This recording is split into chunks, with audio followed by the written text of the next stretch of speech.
Hey everyone, today I'm going to be narrating a demonstration on a bubble cap that I shot a few days ago. As you probably saw, I'm sending out bubble caps for the subscription packs this month. I just got those in the mail today, so you should be seeing those pretty soon here. Now, there's a lot of different ways to make a bubble cap. This is just one of the easiest ways I've found to get a consistent round bubble. I think probably the most important part is making sure that it's airtight, that it moves around the top of the cap smoothly. If you have an out of round bubble, it's not going to seal properly, and when you try to move it around, it's going to move kind of weird. Now what I'm doing here is I'm coil potting.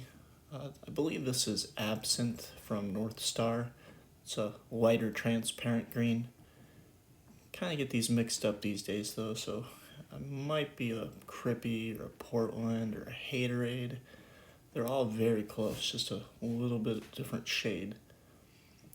This is my first video using the new Dididium filter I got. These things work really nice, but you do have to make sure it's in focus and you dim it. So you'll probably see throughout this demo, some of the shots are probably better and some not. This was all shot on my iPhone, and I just had it mounted on the Enquala arm. I do have the GoPro, but honestly, when it comes to editing down a video, it's a lot of extra work when I have to import the videos from the GoPro.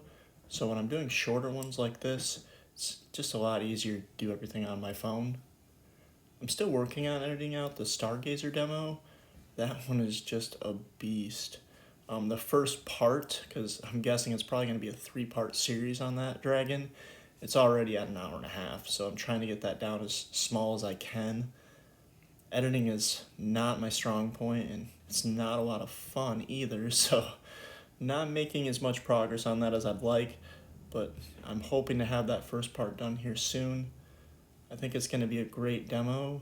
It'll show a lot of different techniques for sculpting creatures that can be used on a variety of different things besides dragons.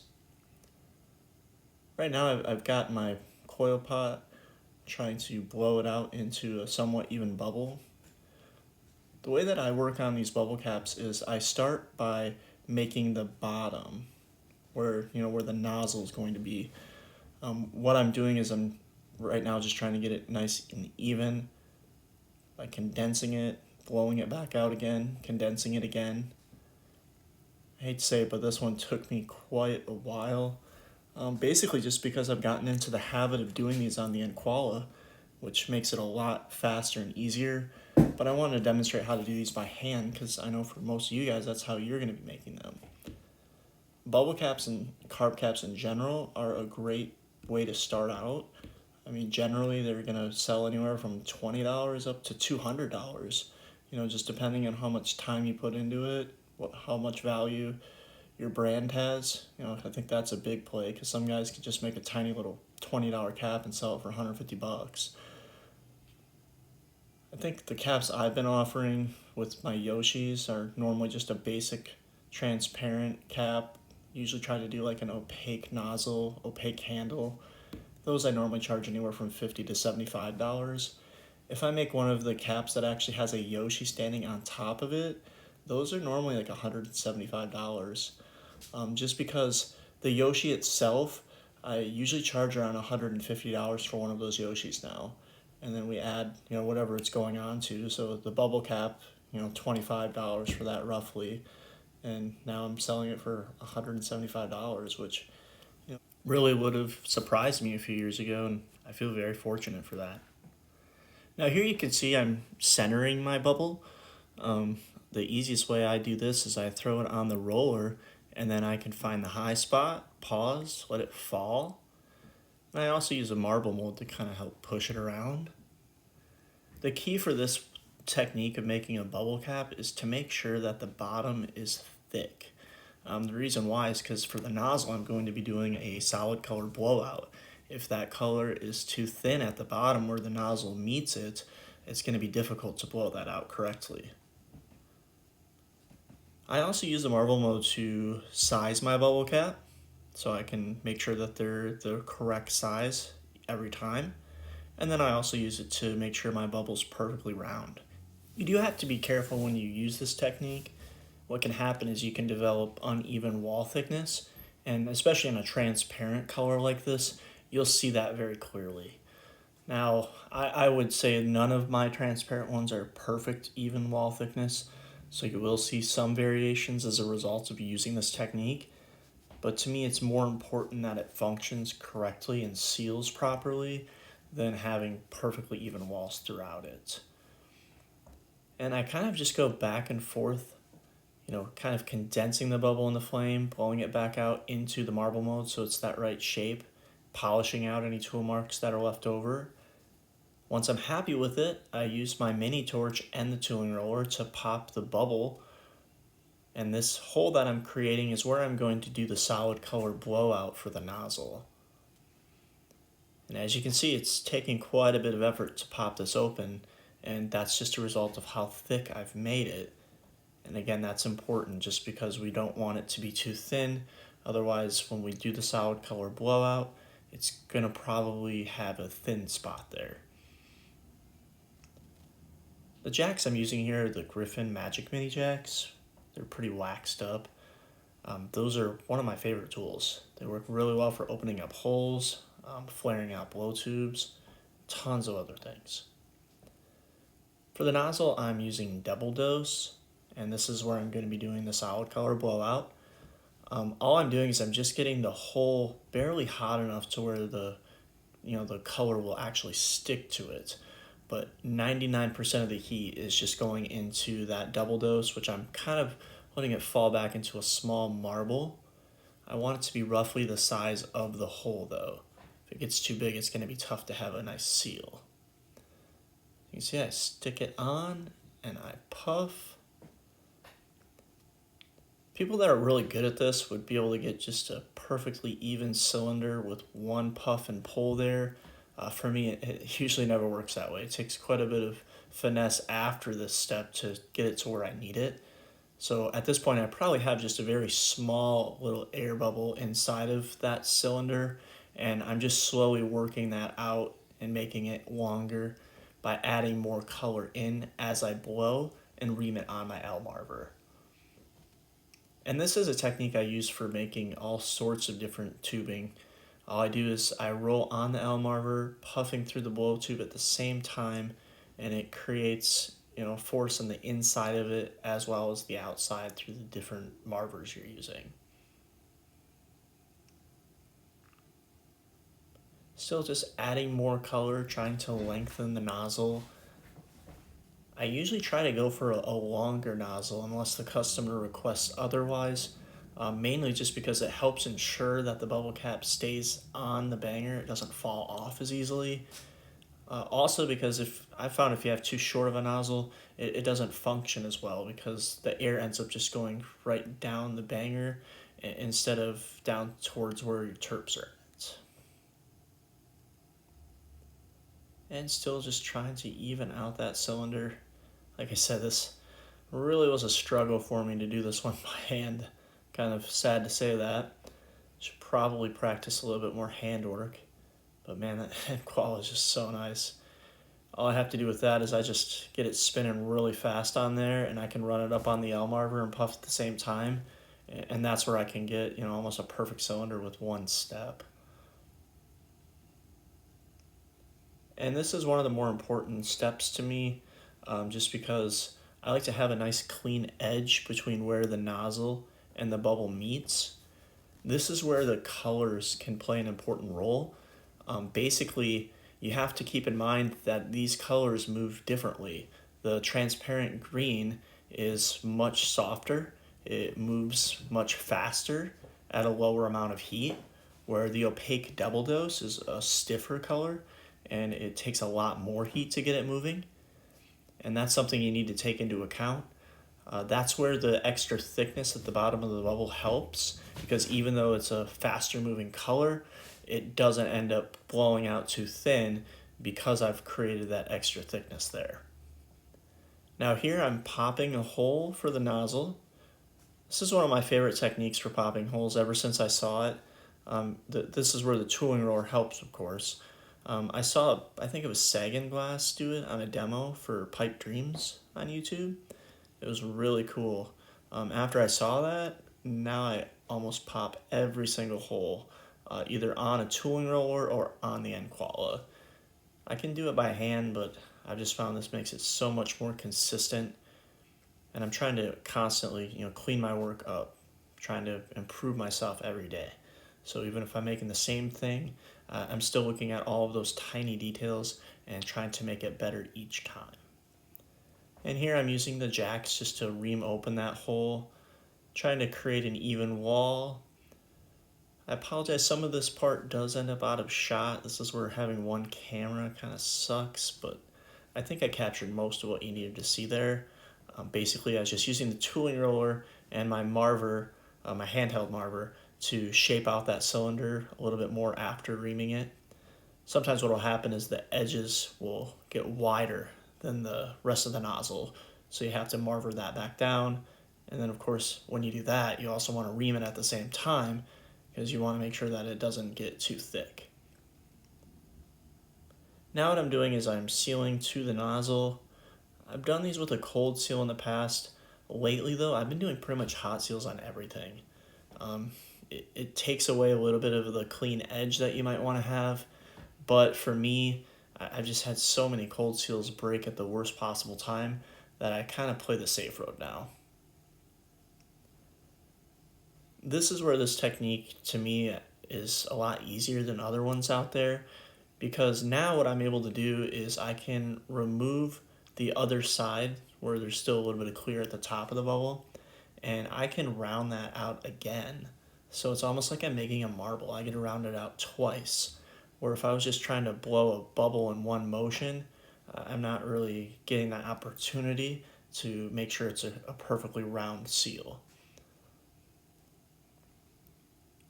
And there is off frame, but basically what I was doing is I was using the tooling roller just to make sure that this new blow tube is centered on that nozzle before I remove the old handle.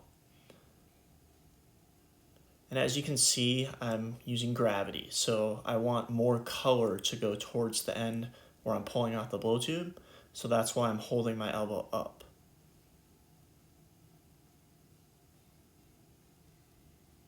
And right now I'm just using a 4mm punty to remove the remaining clear glass. You can do this with a tweezers, a punty. I even have steel punties I can use for it. Just whatever is easiest for you.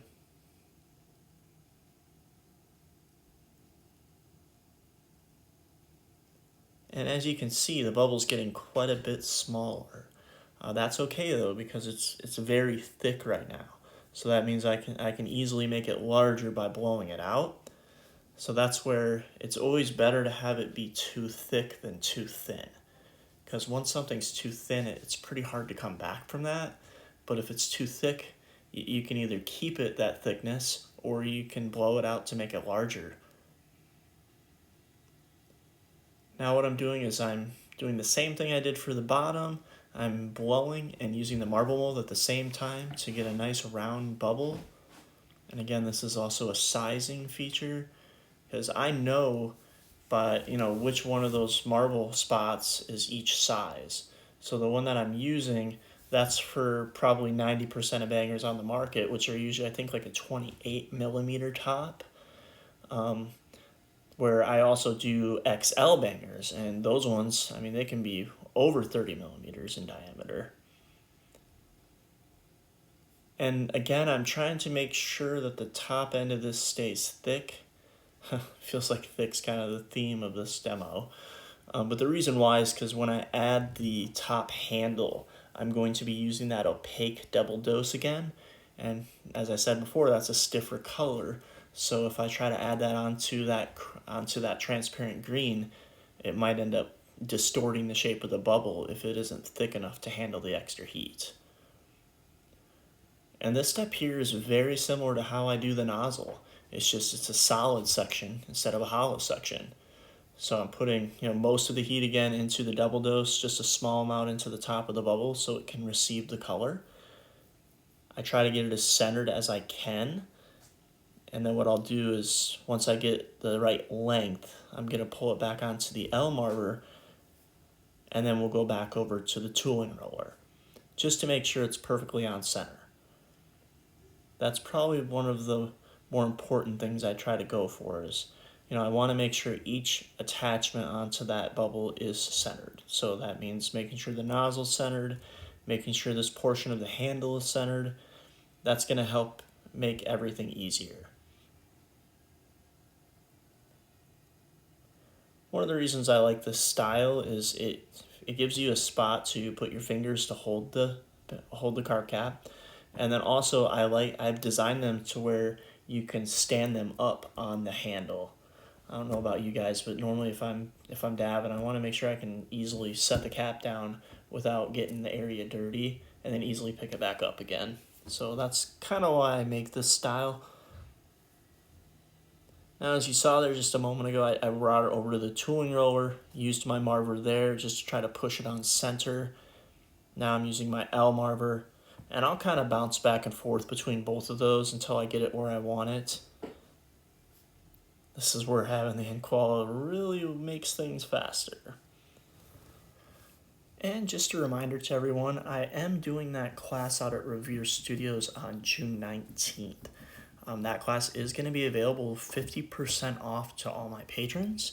So that means instead of paying $100, you're only going to have to pay $50. Seems like a lot, but I think it's really going to be worth it for you guys. Basically, I'm going to cover everything from just building a clear blank to solid sculpting, forming a joint, encasing a perk from the bottom of a vessel. And I think it's going to be really cool too because it's probably going to be the first demo of its type on the Inquala. I've seen quite a few of the demos out there on the Inquala, but nothing like what we're going to be doing. So I think that's probably going to be one of the coolest parts about the demo. And I just want to thank you guys. It's been awesome the last year working with you all.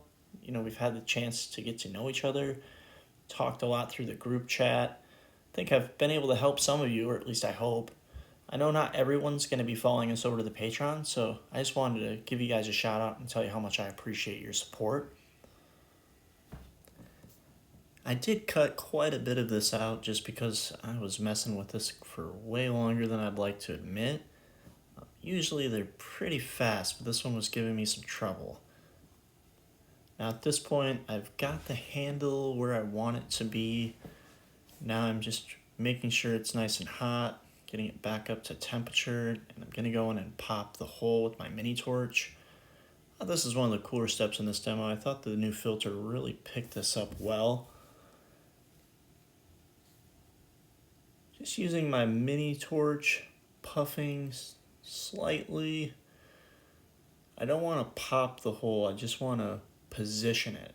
I guess is probably the easiest way to say it. So I'm going to blow until the bubble gets almost to the surface, and that's where I can kind of decide how big or small I want it to be. I'd like to say I have a general idea of what size I want them all at, but honestly they all vary. Some of them whistle, some of them don't.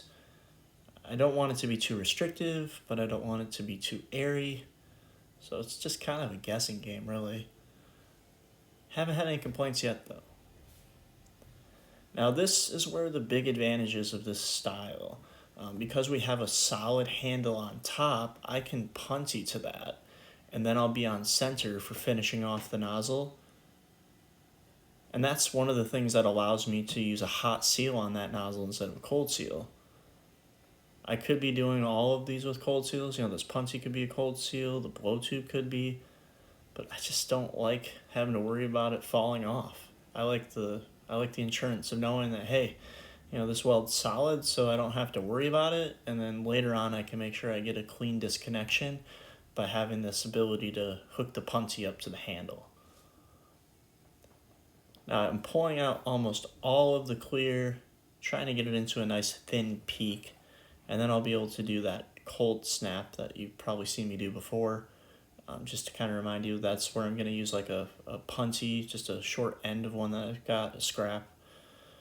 I'll heat that up into a small gather, and then I'll smash that over that little peak there. See right here? Basically, you want to create kind of a Marita. And where the line is at there, that's where we're gonna be cracking it. So if that Marita is not even, then you're gonna see it there. Now, I did decide to keep this part in. This happens sometimes. What happened there is I went to break off the peak that I did, and that seal ended up being stronger than the seal that I had on the punty handle. So it broke off into my knockoff dish.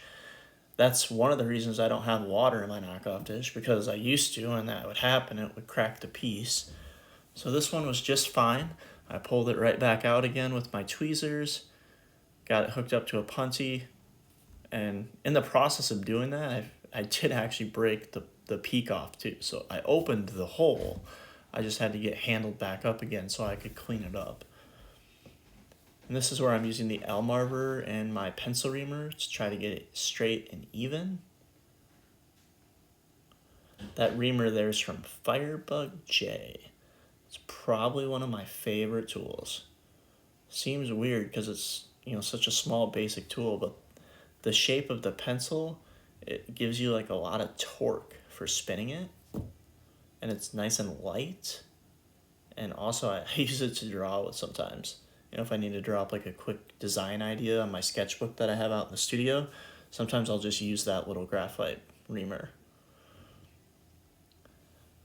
Now I remove the handle. There's still a little bit left on there, so I grabbed the nozzle with my tweezers, holding onto it, and I'm going to use my masher tweezers, or actually, I'm sorry, not my mashers, just using my Marver there to flatten it out. Trying to get it as flat as I can, so that way, you know, like I said before, so it'll stand up on the handle. It's kind of the key to this design. I could use a lap wheel to make sure they're all perfectly flat, but that's a lot of extra time if you can just do it in 2 seconds on the torch. And that's it. That's how I make the simple bubble cap. Here they all are. I just got these out in the mail to you guys today. You should have tracking in your emails. And again, thank you so much for your support. Shoot me a DM if you want to know the colors of the cap I sent you.